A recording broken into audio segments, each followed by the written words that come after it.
कल मैंने तीसरा और चौथा चैप्टर पढ़ा था, आज मैं 5वां अध्याय पढ़ूंगी। 5वां और छठा 2 अध्याय पढ़ूंगी। तो 5वां अध्याय।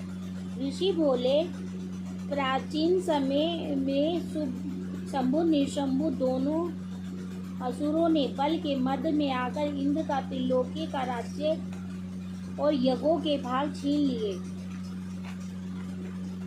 उन्हीं दोनों ने सूर्य, चंद्रमा, कुबेर और वरुण का अधिकार पा लिया। वायु एवं अग्नि का काम भी वे ही करने लगे। देवताओं को तो अपमानित, पराजित एवं राज्य भ्रष्ट करके स्वर्ग से निकाल दिया। जिनके अधिकार उन दोनों असुरों ने छीन लिए थे, वे सभी पराजित देवता अपराजिता देवी का स्मरण करने लगे कि उस देवी ने तो हमें वर दिया हुआ है कि आपत्ति काल में मेरा स्मरण करने पर तुम्हारे महान संकट क्षण में दूर कर दूंगी। यही वर विचार कर पर्वतराज हिमालय पर सभी देवता पहुँचे। वहाँ भगवती की सृष्टि करने लगे। देवता बोले, देवी एवं महादेवी को नमस्कार हो, शिवा को सदा नमस्कार हो, विकृति भद्रा को नमस्कार हो। हम सीनियम तो उस भगवती को प्रणाम करते हैं। रुद्र रूपों को नमस्कार, नित्य स्वरूपा गौरी छत्री को नम हो, ज्योत्स्ना रूपानी चंद्र स्वरूपा सुखमयी को नियंत्रण नमो नम। प्रणाम करने वालों की उनकी करने वाली सिद्धि स्वरूपा को नमस्कार हो। दैत्यों की लक्ष्मी, राज्य लक्ष्मी, शंकर पत्नी माताजी को नमो नम हो। दुर्गा संकट से पार करने वाली दुर्परा शार रूप सारा सर्वकारणी ख्याति कृष्ण धूमा देवी को नमस्कार हो। अत्यंत सुंदर एवं अत्यंत भयंकर रूप उस देवी को बार बार प्रणाम हो। जगत की प्रतिष्ठा रूप कीर्ति देवी को नमो नम हो। जो देवी सभी प्राणियों में चेतना कही जाती है, उसे नमस्कार, उसे नमस्कार, उसे बार बार नमस्कार हो। जो देवी सभी प्राणियों में निंद्रा रूप से कही जा गई है, उसे नमस्कार, उसे बारंबार नमस्कार हो। जो देवी सभी जंतुओं में शुभा और छाया रूप से ही स्थित है, उसे नमस्कार, उसे बार बार नमस्कार हो।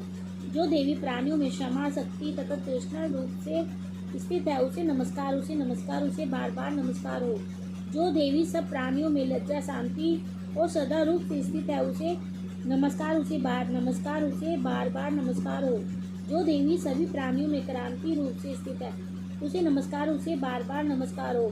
जो देवी सभी प्राणियों में भ्रांति, क्रांति और लक्ष्मी रूप से स्थित है, उसे नमस्कार, उसे नमस्कार, उसे बार बार नमस्कार हो।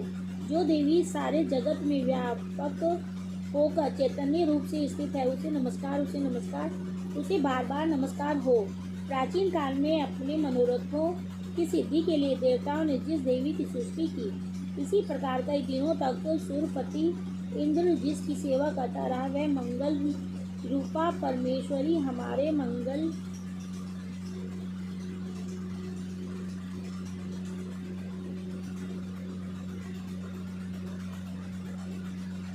एवं कल्याण करें और हमारी आपत्तियां दूर करें।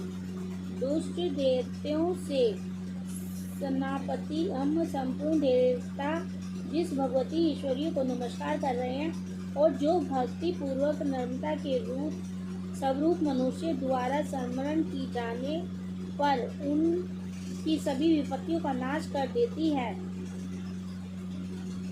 वह हमारी भी सभी विपत्तियां दूर करे। ऋषि बोले, हे राजन, देवता लोग जब इसी प्रकार भगवती की सृष्टि कर रहे थे, उस समय श्री गंगा जी के जल में स्नान करने के लिए श्री पार्वती जी आई।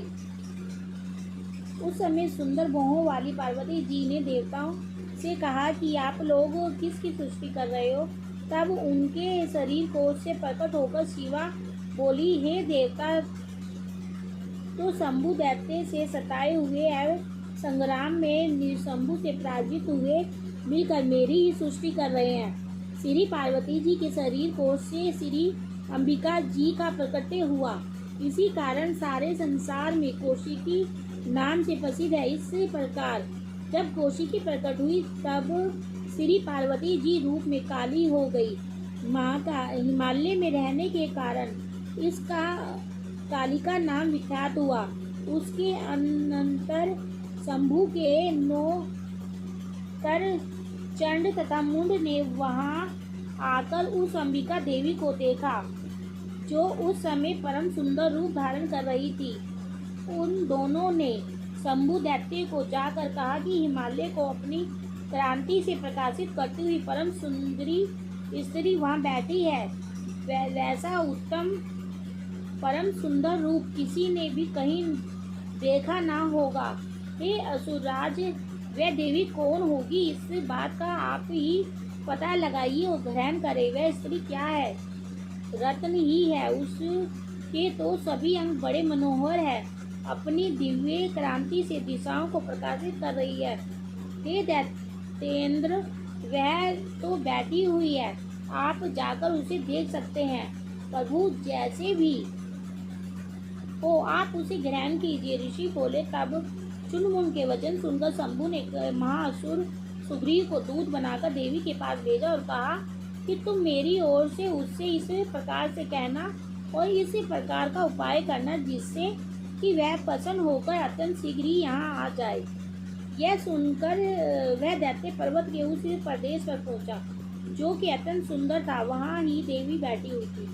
वहाँ जाकर उसने देवी से बहुत मधुर वाणी द्वारा कोमल वचन कहे। दूत बोला, हे देवी, दैत्यों का स्वामी शंभु तीनों लोकों में परमेश्वर है। मैं उसका दूत हूँ। आपके पास उसने भेजा है। मैं यहाँ आया हूँ।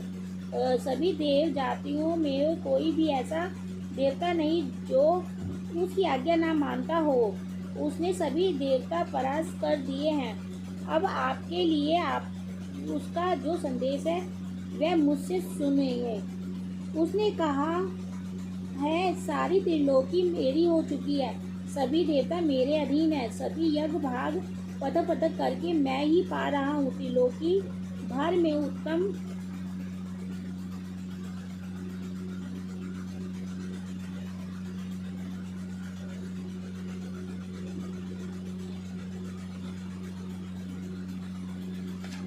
सभी रत्न मेरे अधीन हो चुके हैं।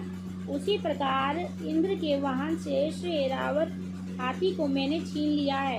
देवताओं ने शीर समुद्र से उत्पन्न उच्च श्रवा नामक अश्व रत्न प्रणाम करके मुझे भेंट कर दिया है।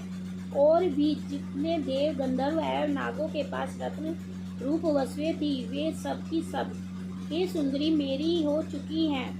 हे देवी, अब हम तुमको स्त्रियों में एक रत्न मान रहे हैं।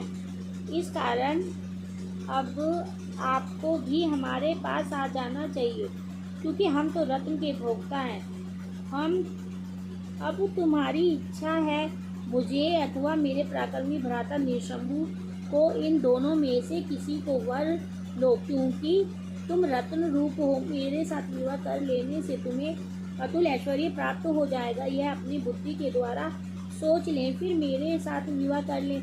ऋषि बोले। जब इस प्रकार देवी से दूत ने कहा, तब वह जगत को धारण करने वाली भगवती देवी जी गंभीर होकर मन मुस्कान करके बोली, हे दूत, तुमने जो कुछ कहा वह सत्य है, मिथ्या कुछ भी नहीं। इसमें संदेह नहीं कि शंभु त्रिलोकी का स्वामी है और निशंभु भी वैसा ही है, किंतु मैंने भी प्रतिज्ञा की हुई है। उसे किस प्रकार से मिथ्या करूं? प्रतिज्ञा इस प्रकार है कि जो मुझे युद्ध में जीत ले एवं मेरा अभिमान तोड़ दे और संसार में मेरे समान बलशाली हो, वह मेरा भ्राता हो सकता है, भर्ता हो सकता है। शंभु आए अथवा महाअसुर निशंभु आ जाए, मुझे जीत कर मेरा शीघ्रता से पानी ग्रहण करे। दूत बोला, हे देवी, तुम्हें अभिमान है जो इस प्रकार की बातें मेरे सामने कर रही हो। कहो भला, त्रिलोकी में ऐसा कौन सा पुरुष है जो शंभु निशंभु का सामना कर सके? सारे देवता तो दूसरे दैत्यों का सामना भी नहीं कर सके। तू तो स्त्री है, फिर अकेली है। युद्ध भूमि में इंद्रादि सभी देवता जिन शंभु आदि देवताओं के सामने न ठहर सके, भला तू स्त्री होते हुए उनका सामना कैसे कर सकेगी? इस तरह चलने से तुम्हारी प्रतिष्ठा होगी, अन्यथा जब वे तुम्हारे केश पकड़कर घसीटते ले जाएंगे तो तुम्हारा गौरव नष्ट हो जाएगा। देवी बोली, हे दूत, इसमें कोई संशय नहीं है कि शंभु बलवान है और निशंभु भी पराक्रमी है, पर मैं करूँ तो क्या करूँ? प्रतिज्ञा करने से पहले यह बात मैंने नहीं सोची थी। अब तो तुम जाकर असुर राज को मेरी यही बात कह दो, फिर उसे जो उचित दिखाई दे वही करे। 5वां अध्याय समाप्त।